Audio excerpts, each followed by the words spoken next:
Hi all.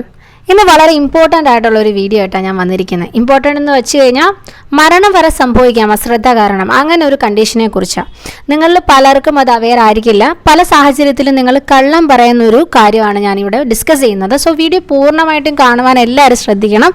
ഒപ്പം തന്നെ ഈ വീഡിയോ മാക്സിമം ഷെയർ ചെയ്ത് ആളുകളിലോട്ട് എത്തിക്കുക. കാരണം ഈ ഒരു തെറ്റ് വളരെയധികം കാണുന്നുണ്ട്. നിങ്ങൾക്കറിയാം, ക്ലിനിക്കലി പ്രാക്ടീസ് ചെയ്യുന്ന ഒരാളാണ്. അതുകൊണ്ട് തന്നെ എൻ്റെ ക്ലിനിക്കിൽ തന്നെ ഒരുപാട് കേസുകൾ ഞാൻ റിപ്പോർട്ട് ചെയ്ത് കണ്ടിട്ടുണ്ട്. സോ ആ എക്സ്പീരിയൻസിൽ നിന്നാണ് നിങ്ങളോട് പറയുന്നത്. ഈ വീഡിയോ മാക്സിമം ആളുകളിലോട്ട് ഷെയർ ചെയ്യുക. ഇനി എന്താണ് ടോപ്പിക് എന്ന് നമുക്ക് നോക്കാം. സോ വേറൊന്നുമല്ല, നിങ്ങളോട് പല്ലെടുക്കാൻ പോകുമ്പോൾ ഡോക്ടർ 2-3 കാര്യങ്ങൾ ചോദിക്കാറുണ്ട് അല്ലേ? നിങ്ങൾക്ക് എന്തെങ്കിലും മെഡിക്കൽ ഹിസ്റ്ററി ഉണ്ടോ, എന്തെങ്കിലും ഡ്രഗ് ഹിസ്റ്ററി ഉണ്ടോ? മെഡിക്കൽ ഹിസ്റ്ററി എന്ന് പറയുമ്പം എന്തെങ്കിലും ഹാർട്ടിൻ്റെ ഓപ്പറേഷൻ കഴിഞ്ഞിട്ടുണ്ടോ, അല്ലെങ്കിൽ മുമ്പ് മഞ്ഞപ്പിത്തം വല്ലതും വന്നിട്ടുണ്ടോ, ആസ്മയുടെ പ്രശ്നമുണ്ടോ, അങ്ങനെയൊക്കെ ഒരുപാട് കാര്യം ചോദിക്കാറുണ്ട്. Medical history is very important. ഇപ്പോൾ ഹാർട്ടിന് അസുഖമുള്ള ഓപ്പറേഷൻ കഴിഞ്ഞ ഒരാൾ അത് മറച്ചു വെച്ച് പല്ലെടുക്കാൻ വേണ്ടി പോകുന്നു. അപ്പോൾ അയാളുടെ ഒരു മെഡിക്കലി കോംപ്രമൈസ്ഡ് ആണ് അയാളെന്ന് അറിയാതെ ട്രീറ്റ്മെൻറ്റ് ഫോർവേഡ് ചെയ്യുമ്പോൾ ഇൻ കേസ് ട്രീറ്റ്മെൻറ്റിൻ്റെ ഇടയ്ക്ക് ഒരു കോംപ്ലിക്കേഷൻ വന്നാൽ അത് അയാളുടെ ജീവന് തന്നെ ആപത്താവും. അത് തന്നെയാണ് മഞ്ഞപ്പിത്തമൊക്കെ എന്ന് പറയുമ്പോൾ ഹെപ്പറ്റൈറ്റിസിൻ്റെ ഹിസ്റ്ററി ഉണ്ടോ എന്ന് അറിയാനായി ചോദിക്കുന്നത്. എന്ന് പറഞ്ഞ പോലെ ആസ്മാറ്റിക് ആണെന്നുണ്ടെങ്കിൽ ചില മരുന്നുകൾ അവർക്ക് കോൺട്രാ ഇൻഡിക്കേറ്റഡാണ്. ആ മരുന്നുകൾ പ്രിസ്ക്രൈബ് ചെയ്യുമ്പോൾ അവോയ്ഡ് ചെയ്യാനാണ് ഇങ്ങനെയുള്ള കാര്യങ്ങൾ ചോദിക്കുന്നത്. പക്ഷേ ഇത് പലപ്പോഴും ആളുകൾക്കറിയില്ല. ഇത് പറഞ്ഞു കഴിഞ്ഞാൽ എൻ്റെ ട്രീറ്റ്മെൻറ്റ് ഇവർ ചെയ്യാൻ ഹെസിറ്റേറ്റ് ചെയ്താലോ, എനിക്ക് മഞ്ഞപ്പിത്തം ഉണ്ടായിട്ടുണ്ടെന്ന് പറയണ്ട, അല്ലെങ്കിൽ ഞാൻ ആസ്മാറ്റിക്കാന്ന് പറയുന്നില്ല, ഞാൻ പല്ലെടുക്കാനല്ലേ വന്നേ, ഇവിടെ ബാക്കി കാര്യങ്ങൾ ഞാൻ അതിനെ ഡിസ്കസ് ചെയ്യുന്നത് എന്നിങ്ങനെയൊക്കെ പല പ്രശ്നങ്ങൾ. അതായത് ചിലർക്ക് റിവീൽ ചെയ്യാൻ താല്പര്യമില്ല, ചിലർ ട്രീറ്റ്മെൻറ്റ് ഹെസിറ്റേറ്റ് ചെയ്യുമോ എന്ന് പേടിച്ചിട്ട് പറയുന്നില്ല. അങ്ങനെ കുറേ ഹൈഡ് ചെയ്യാറുണ്ട്. ഇവൻ നമ്മുടെ കോളേജ് ടൈംസിലാണെങ്കിൽ HIV പോസിറ്റീവ് ആയിട്ടുള്ള ആളുകൾ അത് പറയാതിരുന്ന സാഹചര്യമുണ്ട്. ഇവൻ ഞങ്ങളുടെ ഒരു പ്രാക്ടീസ് ടൈമിൽ തന്നെ HIV പോസിറ്റീവ് ആയിരുന്നു ആൾ. ഇതിൻ്റെ എല്ലാ കാര്യവും ചെക്കപ്പും കാര്യങ്ങളും എല്ലാ സ്റ്റുഡൻസ് കഴിഞ്ഞപ്പോഴാണ് അവർ പറയുന്നത് HIV പോസിറ്റീവ് ആണ്. അതും ആക്സിഡൻ്റലി അവർ റിവീൽ ചെയ്തതാണ്. പക്ഷെ ഒന്ന് ഓർത്ത് നോക്കുക, അവർ ഹൈഡ് ചെയ്യുന്ന ആ ഒരു കാര്യം കൊണ്ട് പലപ്പോഴും സ്റ്റുഡൻസ് ആ ചെയ്യുന്നത്. അവരുടെ ഒരു അവരുടെ ട്രാൻസ്മിഷനുള്ള സാധ്യത കൂടുതൽ. അവരത് ചിലപ്പോൾ തുറന്ന് പറയാൻ മടിയായിരിക്കും, പക്ഷെ ബാക്കിയുള്ളവരെയും കൂടെ റിസ്കിലാക്കുക. ഇപ്പോൾ എന്നാണെങ്കിലും ബാക്കിയുള്ളവരെ ആക്കുന്നതിനേക്കാൾ സ്വന്തം ജീവൻ ആപത്താണെന്നുള്ളത് മനസ്സിലാക്കുക. That about medical history.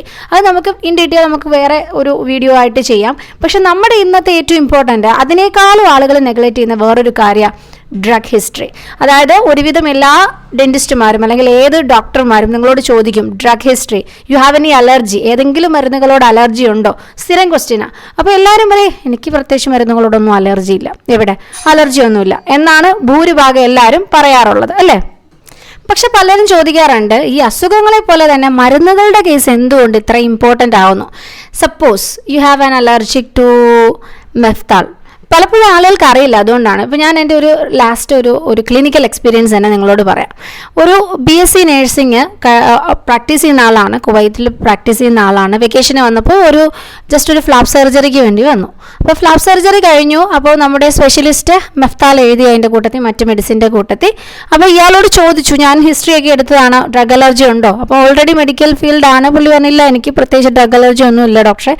Okay, അപ്പം നമ്മുടെ സ്പെഷ്യലിസ്റ്റിൻ്റെ ഈ നിർദ്ദേശപ്രകാരം മെഫ്താൽ സ്റ്റാർട്ട് ചെയ്യുന്നു. അപ്പോൾ ഇയാൾക്ക് നമ്മൾ ഫോളോ അപ്പ് പറഞ്ഞിരിക്കുന്നത് നെക്സ്റ്റ് വീക്ക്. നമ്മൾ ഫോളോ അപ്പും കാര്യവും എല്ലാം പറഞ്ഞു. ഇയാൾ നെക്സ്റ്റ് വീക്കായിട്ട് വന്നില്ല, 1 month ആയിട്ട് വരുന്നില്ല. സോ ഒരുപാട് കോളുകൾ വിളിച്ചു, കോൾ അറ്റൻഡ് ചെയ്യുന്നില്ല. അത് കഴിഞ്ഞ് ഒരു മാസം കുറച്ച് ദിവസം കൂടെ മുമ്പോട്ട് പോയപ്പോൾ ഒരു 2 months കഴിഞ്ഞ് ഇയാൾ വന്നു ക്ലിനിക്കിൽ. വന്നപ്പോൾ ഇയാളുടെ സ്കിന്നിൽ പല മാർക്കിങ്സ് കാണാൻ പറ്റുന്നുണ്ട്. അപ്പോൾ ഇയാൾ വന്നു കഴിഞ്ഞിട്ട് ഇയാൾ വളരെ വിചിത്രമായിട്ടൊരു കാര്യമാണ്, ഇയാൾ ICUലായിരുന്നു. അപ്പോൾ ICUലായിരുന്നു. അതിന് കാരണം എന്താണെന്ന് വെച്ചാൽ മെഫ്താൾ. അപ്പോൾ അതിന് വേറൊന്നുമല്ല, ഇയാൾക്ക് ഓൾറെഡി ഡ്രഗ് ഹിസ്റ്ററി ഉണ്ട്. അത് ഇയാൾക്ക് അറിയില്ല. ഇയാൾ മുമ്പ് ഇതേ സെയിം ഡ്രഗ് ഗൾഫിൽ വെച്ച് കഴിച്ചപ്പോൾ ഇയാൾക്ക് ചെറുതായിട്ട് സ്കിൻ ലീഷൻസ് വന്നിരുന്നു, റെഡ്നെസ്സും റാഷസും ഒക്കെ വന്നു. പക്ഷേ ഇയാൾ അന്ന് നെഗ്ലക്റ്റ് ചെയ്തു, അന്ന് ഡ്രഗിൻ്റെ ആണെന്നുള്ളത് അറിയില്ല. അപ്പോൾ ഇത് അറിയാത്തത് കൊണ്ട് തന്നെ രണ്ടാമത് സെയിം മെഡിസിൻ കൊടുത്തപ്പോൾ ഇയാൾ എന്ത് പറഞ്ഞു, എനിക്ക് അലർജി ഹിസ്റ്ററി ഇല്ല എന്ന് പറഞ്ഞു. പക്ഷേ എന്തായിരുന്നു, ഇയാൾ അലർജിക്കായിരുന്നു. അപ്പോൾ അതിൻ്റെ സിവിയറിറ്റി കൂടിപ്പോയി അയാൾ ICUലായിരുന്നു എന്ന് പറഞ്ഞത്. 1 week 2 weeks അയാൾ ICUലായിരുന്നു. അതായത് മരണം വരെ സംഭവിക്കാം. അതാണ് പറഞ്ഞത്. അനാഫിലാക്റ്റിക് ഷോക്ക് ഒക്കെ ഉണ്ടാവും. അതിനാണ് അങ്ങനെ സിവിയർ കണ്ടീഷനെ പറയുന്നത് നമ്മൾ, അലർജിയുടെ സിവിയർ കണ്ടീഷന്. അപ്പോൾ അതുപോലെ നമുക്ക് ഏതൊരു മരുന്നിനും, ഇപ്പോൾ നമ്മൾ കഴിക്കുന്ന മോക്സിനോ അല്ലെങ്കിൽ ജെറഡോളിനോ റെൻടാക്കിനോ ഏത് മരുന്നിന് വേണമെങ്കിലും ഡ്രഗ് അലർജി ഉണ്ടാകാം. ചിലർക്ക് ആസ്മാറ്റിക് കണ്ടീഷൻ വേഴ്സൺ ചെയ്യാം. അപ്പോൾ അതുകൊണ്ട് നമ്മൾ എപ്പോഴും അതിനെപ്പറ്റി ശ്രദ്ധ നമ്മൾ കൊടുത്തിരിക്കണം. ഇപ്പം ഈ മരുന്നുകൾ ക്ലിനിക്കിൽ വന്ന് ഡോക്ടർ ചോദിക്കുമ്പോൾ പറയുന്നു ഡ്രഗ് അലർജി എന്നത് മാത്രമല്ല, നമുക്കൊരു പനി വന്നു അല്ലെങ്കിൽ നമുക്കൊരു പല്ലുവേദന വന്നു, ഡോക്ടറെ കാണാതെ നമ്മൾ വീട്ടിൽ ഇരിക്കുന്ന മറ്റൊരാളുടെ മരുന്നെടുത്ത് ഓക്കെ ആ പെയിൻ കില്ലർ ഞാനും എടുത്ത് കഴിക്കാം എന്ന് പറഞ്ഞ് കഴിക്കുന്നവരാണ് ഭൂരിഭാഗം. അത് പെയിൻ കില്ലറിന് മാത്രമല്ല, പനി വന്നാലോ മറ്റ് എന്തിനാണെങ്കിലും. സോ ഇവിടെ എല്ലാ കേസുകളിലും സംഭവിക്കുന്നത് അയാളുടെ ബോഡിക്ക് ആപ്റ്റായ മരുന്ന് നിങ്ങളുടെ ബോഡിക്ക് ആപ്റ്റ് ആകണമെന്നില്ല. സോ ഇത് കരുതിയിട്ട് വേണം നിങ്ങൾ ഓരോ കേസിലും മരുന്നുകൾ കഴിക്കാൻ. ഓക്കെ, ഇനി എന്താണ് അലർജി എന്ന് നമ്മൾ ചോദിച്ചു കഴിഞ്ഞാൽ, അതാണ് അലർജീസ് നോക്കിക്കഴിയുമ്പോഴത്തേക്ക് നമ്മൾ നോക്കിക്കഴിഞ്ഞാൽ 5 പേരിലെടുത്താൽ ഒരാൾക്കെങ്കിലും നമുക്ക് അലർജിക് ഹിസ്റ്ററി കാണാൻ സാധിക്കും. ചിലർക്ക് പൊടിയോടായിരിക്കാം, ഓക്കെ, ചിലർക്ക് തണുപ്പിനോടായിരിക്കാം. അങ്ങനെ ഏത് റീസൺ കൂടുതൽ ആളുകളിൽ പോളൻ ഗ്രെയിൻസി കാണാറുണ്ട്. പോളൻ ഗ്രെയിൻസി എന്ന് വെച്ചാൽ നമ്മുടെ ഈ പൂമ്പൊടി, അതായത് പൂമ്പൊടി ഉണ്ടല്ലോ, നമ്മുടെ ഫ്ലവേഴ്സിനകത്ത് കാണുന്ന പൂമ്പൊടിയോട് ഒരുപാട് ആളുകൾക്ക് ഈ പറഞ്ഞതുപോലെ അലർജി ഹിസ്റ്ററി കാണാറുണ്ട്. അതുപോലെ നമ്മുടെ പൂച്ചയുടെയോ പട്ടിയുടെയോ ഒക്കെ രോമങ്ങളോട്, ചില മെഡിസിൻസിനോട്, അല്ലെങ്കിൽ എന്താ പറയുക, അങ്ങനെ ഒരുപാട് ഇൻസെക്റ്റിനോടൊക്കെ അലർജി കാണാറുണ്ട്. പല പല റീസൺസ് കൊണ്ട് അലർജി വരുന്നത് കൊണ്ട് തന്നെ നമ്മുടെ ഇമ്മ്യൂൺ സിസ്റ്റത്തിന് ഏതിനോടാണ് അലർജിക്കായിട്ടുള്ളത്, അല്ലെങ്കിൽ ഏതാണ് നമ്മൾ ആ ഇമ്മ്യൂൺ സിസ്റ്റം വീക്കായി പോകുന്നത്, ഏത് കോഴ്സ് കൊണ്ടാണെന്ന് അറിയണമെങ്കിൽ നമ്മളതിന് ഒരുപാട് ടെസ്റ്റുകൾ ചെയ്യേണ്ടതുണ്ട്. നമുക്കിപ്പോൾ അലർജിയാ എന്ന് കരുതി നമ്മൾ പോയി കഴിഞ്ഞാൽ ഫസ്റ്റ് നമുക്ക് ട്രീറ്റ്മെൻറ്റ് നമുക്ക് കറക്റ്റായിട്ട് തരാൻ പറ്റത്തില്ല. ഫസ്റ്റ് അലർജനെ കണ്ടുപിടിക്കണം. പക്ഷേ പേടിക്കേണ്ട, നമുക്കിന്ന് ഒരുപാട് ടെസ്റ്റുകളുണ്ട്. ഓരോ അലർജൻസും നമ്മൾ ടെസ്റ്റ് ചെയ്ത് ഇതിലേതിനോടാണ് നമ്മൾ അലർജിക്കെന്ന് കണ്ടുപിടിക്കാൻ എന്ന് ഒരുപാട് ടെസ്റ്റുകളുണ്ട്. അതൊരിക്കൽ നമ്മൾ എടുത്തു കഴിയുമ്പോൾ നമുക്കതിന് മനസ്സിലാവും നമ്മൾ ഇന്ന സാധനത്തിനോട് അല്ലെങ്കിൽ ഇന്ന ക്ലൈമറ്റിനോട് നമ്മൾ അലർജിയാണ്. സോ നമ്മൾ മാക്സിമം ആ അലർജൻസിൽ നിന്ന്, അലർജൻസ് എന്ന് വെച്ചാൽ അലർജി കോസ് ചെയ്യുന്ന സാധനം, അതിൽ നിന്ന് അകന്ന് നിൽക്കുകയാണ് നമ്മൾ ചെയ്യേണ്ടത്.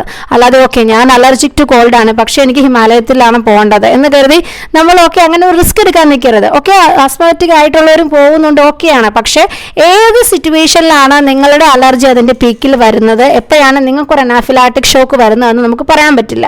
അപ്പം മാക്സിമം അങ്ങനെയുള്ള കണ്ടീഷൻസ് അവോയ്ഡ് ചെയ്ത് നിൽക്കുന്നതാണ് ഏറ്റവും നല്ലത്. ഇപ്പം അലർജി ഉള്ളവർക്കറിയാം മെയിൻ സിംറ്റംസ് എന്തൊക്കെയാണ്. ഇച്ചി, റാഷസ്, സ്നീസിങ്, തുമ്മലായിരിക്കും, മൂക്കൊലിപ്പായിരിക്കും, അല്ലേ, തലവേദന, ഇതൊക്കെയാണ് കൂടുതലായിട്ടും.